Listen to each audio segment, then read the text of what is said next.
বিসমিল্লাহির রহমানির রহিম। বন্ধুরা, তো আজকে আমি একটা গুরুত্বপূর্ণ বিষয় আপনাদের মধ্যে আমি তুলে ধরব। তো সেটা দেখার জন্য অবশ্যই প্রস্তুত থাকতে হবে এবং সম্পূর্ণ ভিডিওটা না টেনে দেখতে হবে। এবং কিবোর্ড শর্টকাট কিভাবে আপনারা করবেন, যে কোনো গুরুত্বপূর্ণ যে কাজগুলো সাধারণত ভিতরে গিয়ে অপশনগুলো আনতে হয়, এগুলো কিভাবে আপনি কিবোর্ড শর্টকাট করবেন সেই জিনিসটা আজকে আপনাদের আমি দেখিয়ে দিচ্ছি। তো এটা হচ্ছে প্রথমে আপনার কি করতে হবে, এখানে এডিটে যাবেন। এডিটে যাওয়ার পর এখানে একটা দেখেন লেখা আছে কি কিবোর্ড শর্টকাট। কিবোর্ডের শর্টকাটে গেলাম। তো এখন আমি কি কিবোর্ড শর্টকাট করব, কোন টাইপের জিনিসগুলো কিবোর্ড শর্টকাট করব সেটা আমি আজকে আপনাদের দেখাবো। তো ধরেন ফর এক্সাম্পল, আমি এখন শর্টকাট করতেছি না। আমার ম্যাক্সিমাম ক্ষেত্রে এখানে ইমেজে গিয়ে অ্যাডজাস্টমেন্ট এবং আপনার এই যে সিলেক্টিভ কালারটা আমার অনেক সময় না, প্রায়ই প্রয়োজন হয়। এটা আমি কিবোর্ড শর্টকাট করে নিতে পারি। তো এটা আমি কিভাবে কিবোর্ড শর্টকাট করব সেটা আমি প্রথমে ইমেজে গেলাম, এডিটে গেলাম। এডিটে যাওয়ার পর কিবোর্ড শর্টকাট যাওয়ার পরে আমার ওই অপশনটা কোনটাতে ছিল এখানে এটা আমি সিলেক্ট করে নেব। তো ইমেজে ছিল, তো ইমেজে আমি ক্লিক করার পর এখানে কিন্তু বিভিন্ন টাইপের অপশন আসছে। তা আমি যাব হচ্ছে সিলেক্টিভ কালার।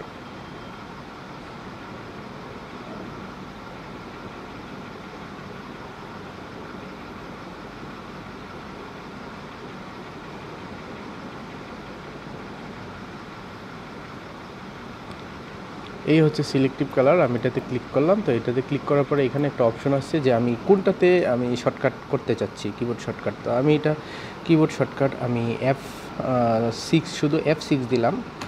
F6 দিয়ে তারপরে আমি ওকে দিয়ে দিলাম। তাহলে এখন কিন্তু আমার কিবোর্ড শর্টকাট হয়ে গেছে। এখন আমি শুধু জাস্ট F6 আমি ক্লিক করলাম, ওখানে আমার কিবোর্ড শর্টকাটটা চলে আসলো। এই হলো একটা অপশন। তো আমার অনেক সময় এখানে আরেকটা জিনিস আমার যেটা প্রয়োজন হয়, সেই জিনিসটা আমি কিবোর্ড শর্টকাট করে নিব। Image rotation. এই ইমেজ রোটেশনটা আমার অনেক বেশি প্রয়োজন হয়, কারণ শাড়ির ক্ষেত্রে রোটেশন করতে গেলে আমার এটা প্রয়োজন হয়। তো ইমেজ রোটেশন এইখানে এইগুলা যে অপশানগুলো আছে, আমি ইমেজ রোটেশনের যে অপশানটা আমি এটা দিব। তো দেখি আসলে এটা কীভাবে দেওয়া যায়। তো আমি এখানে ইমেজে গেলাম, এডিটে গেলাম। এডিটে গিয়ে আবার কিবোর্ড শর্টকাটে গেলাম। কিবোর্ড শর্টকাটে গিয়ে আমি ইমেজে যাব। ইমেজে গিয়ে ইমেজ রোটেশন নামে যে অপশনটা রয়েছে এটাতে আমি যাব।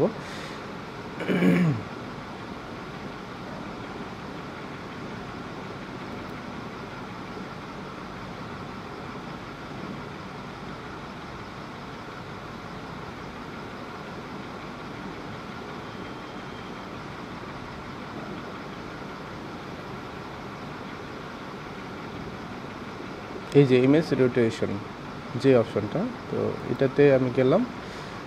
যাওয়ার পর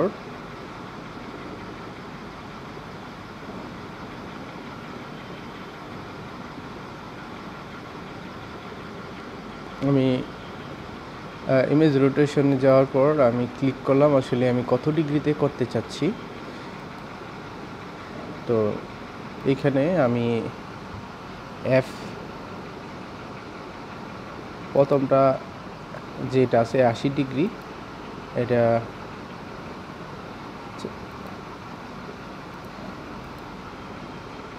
আচ্ছা এখানে আমি দুইটাই করে দিই। F3 দিলাম, দিয়ে শুধু ওকে একটা। তারপরে সেমভাবে আমি এডিটে গেলাম। এডিটে গিয়ে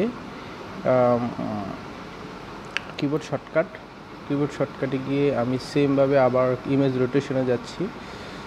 তারপর হচ্ছে 2 নাম্বারটা, এটাতে দিলাম হচ্ছে F4। আসলে একটু ঝামেলা হয়ে গেছে, সেটা হচ্ছে F3 F4 হবে না,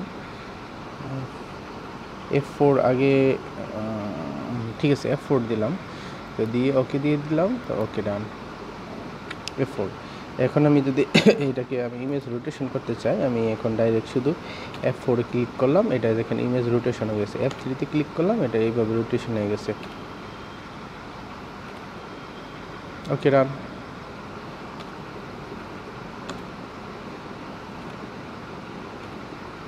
এটা হয়ে গেল। ঠিক আছে, এখন উপরে আর নিচের যে অপশনটা ইমেজ, সেই অপশনটাতে আমি আবার নিয়ে আসবো। এখানে গেলাম হচ্ছে কিবোর্ড শর্টকাট, ইমেজ রোটেশন,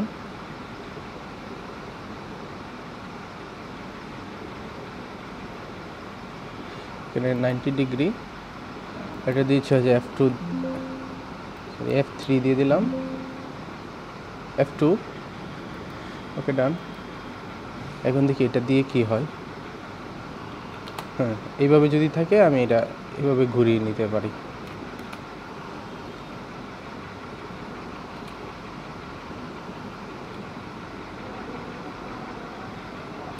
ঠিক আছে, তো আমার ইমেজ রোটেশনের ক্ষেত্রে আমি এভাবে ইমেজটা রোটেশন করে নিতে পারি।